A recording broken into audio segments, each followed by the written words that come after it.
Welcome back to Bloomberg News. We're going to continue our look at the energy sector this morning, turning from Moscow now to Houston and a Houston-based power producer for his outlook on his company, power prices, and demand in the markets they operate in. We're joined now by Bruce Williamson, CEO of Dynegy.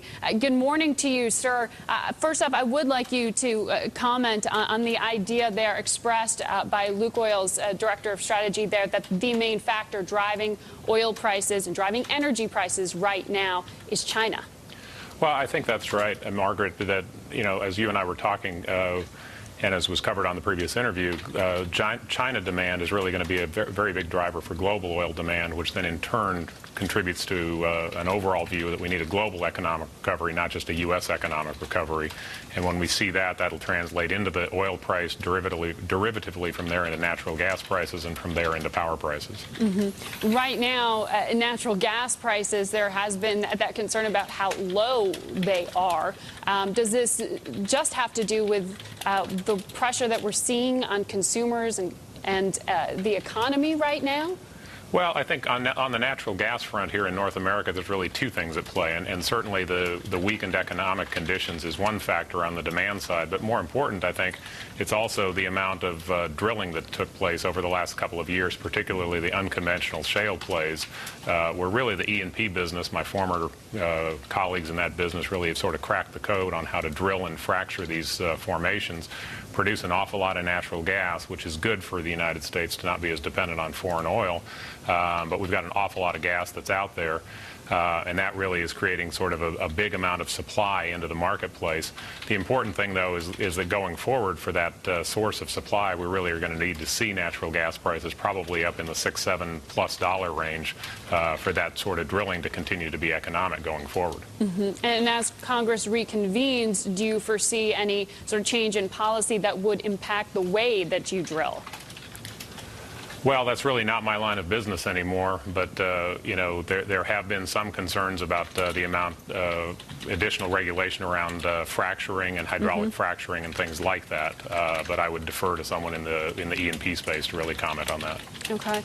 Well, looking domestically, looking towards the fall and towards the winter season, what's your expectation in terms of demand? Do you see stabilization here in the United States? Do you see demand rebounding with the economy?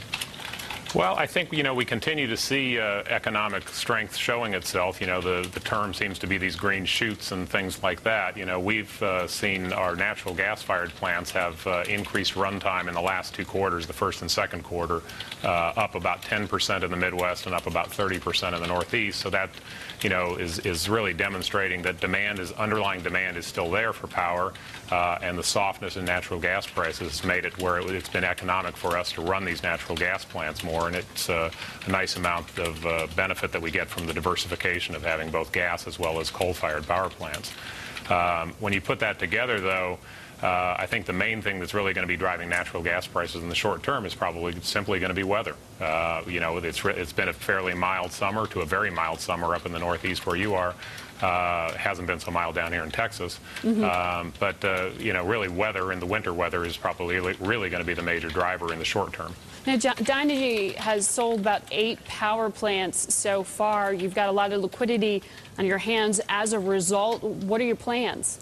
Well, we really are very committed to taking that liquidity, as you call it, which post-closing, when we close the transaction with LS, our total liquidity will be around $3 billion, a little bit less, and really going after our near-term debt maturities, which are 2011 and 2012 debt principally, and really then opening up the runway of not having significant debt maturities. The next maturity after that would be 2015. So, we really need to, while we see economic recovery and we see the green shoots, we really need to prepare a capital structure and a cost structure that are able to withstand continued downturns. So really taking a good chunk of that money and really deleveraging the balance sheet further is really the principal goal. All right. Thank you so much, Bruce Williamson, for joining us live. He's the CEO of Dynegy, joining us live from Houston this morning.